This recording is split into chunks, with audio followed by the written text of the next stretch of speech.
கிறிஸ்துவுக்குள் மிக அன்பானவர்களே, தினம் ஒரு தூதன் மொழியாக உங்களை சந்திக்கிறேன். இயேசு கிறிஸ்துவின் நாமத்தினால் உங்களை வாழ்த்துகிறேன். இந்த நாளிலே யோவான் எழுதின நற்செய்தி நூலில் 15வது அதிகாரம் 9வது வசனம், பிதா என்னில் அன்பாயிருக்கிறது போல நானும் உங்களில் அன்பாயிருக்கிறேன், என்னுடைய அன்பிலே நிலைத்திருங்கள் என்று ஆண்டவர் இயேசு கிறிஸ்து சொல்லுகிற நல்ல வார்த்தை. பிதாவாகிய தேவன் தன்னுடைய ஒரே மகனான இயேசு கிறிஸ்து மீது அளவற்ற அன்பு வைத்தாரா. அந்த அன்பை ருசித்த இயேசு கிறிஸ்து எல்லாவற்றிலுமே வெற்றி சிறந்தார் என்று நம்ம பார்க்கிறோம். ஆகவே பிதாவினுடைய அன்பு இயேசு கிறிஸ்துவனிடத்தில் எல்லா விதத்திலுமே, ஆவிக்குரிய வாழ்க்கையில், தனிப்பட்ட மனுஷிகமான வாழ்க்கையில், ஊழியத்தின் வாழ்க்கையில், இப்படி சகல விதத்திலுமே ஆண்டவர் இயேசு கிறிஸ்து வெற்றி அடைந்தார். அன்பு தான் காரணம். இன்றைக்கும் அதே அன்போடு இதை கேட்டுக்கொண்டிருக்கிற உங்கள் மேலே, என் மேலே ஆண்டவர் வைத்திருக்கிறார். அந்த இயேசு கிறிஸ்துவின் அன்பு மட்டுமே உண்மையான அன்பு, அதில் கலப்படமே இல்லாத அன்பு. அந்த அன்பு என்ன செய்யணும், உங்கள் வாழ்க்கையில் ஒரு வெற்றியை கொடுக்கும். உதாரணத்துக்கு, அகாஸ்வேரு என்ற ராஜா எஸ்தர் என்றதான ஒரு பெண்ணின் மேலே ஒரு அன்பு வைத்திருக்கிறான். அவளை இவனுக்கு பிடிச்சிருச்சு.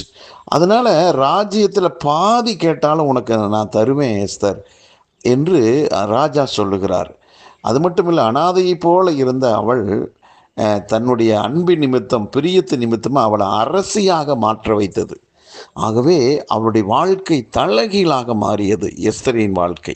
அன்பானவர்களே, இது ஒரு மனுஷன் ஒரு மனுஷியின் மேலே வச்ச அன்பே அனாதையை அரசியாக மாற்ற வைத்தது என்றால், அகில உலகத்தையும் படைத்த அந்த தெய்வம், உங்களுக்காக எனக்காக தன்னுடைய உயிரையே கொடுத்த தெய்வம் குறிப்பிட்ட உங்கள் வாழ்க்கையில் ஒரு அற்புதத்தை செய்ய மாட்டாரா?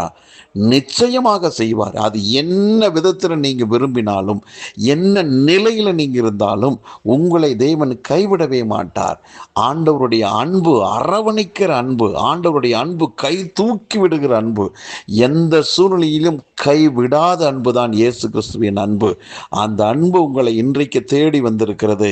இந்த அன்பு உங்களை உயர்த்துமே ஒழிய, இன்னைக்கு இருக்கிற நிலைமை காட்டில் 1000 மடங்கு நீங்கள் உயர்த்தப்படுவீர்களே ஒழிய ஒரு நாளும் கீழே விழுந்து போக மாட்டீங்க.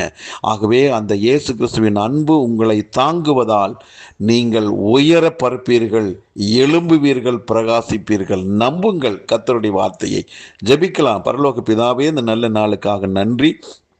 இயேசு கிறிஸ்துவை நீங்கள் நேசித்தது போல ஆண்டவரே, அந்த அன்பு வெற்றியை கொடுத்தது போல இயேசு கிறிஸ்துவனுடைய அன்பு எங்கள் மேலே இருக்கிறபடினால் எங்கள் வாழ்க்கையிலும் சகல விதத்தில் நாங்கள் வெற்றி அடைவோம் என்று நாங்கள் நம்புகிறோம், உம்முடைய வார்த்தையின் அடிப்படையாக வச்சு. ஆகவே இதை கேட்டுக்கொண்டிருக்கிற எல்லாருடைய வாழ்விலும் ஒரு எழுச்சி உண்டாகட்டும், புத்துணர்ச்சி உண்டாகட்டும், எழும்பட்டும், பிரகாசிக்கட்டும்.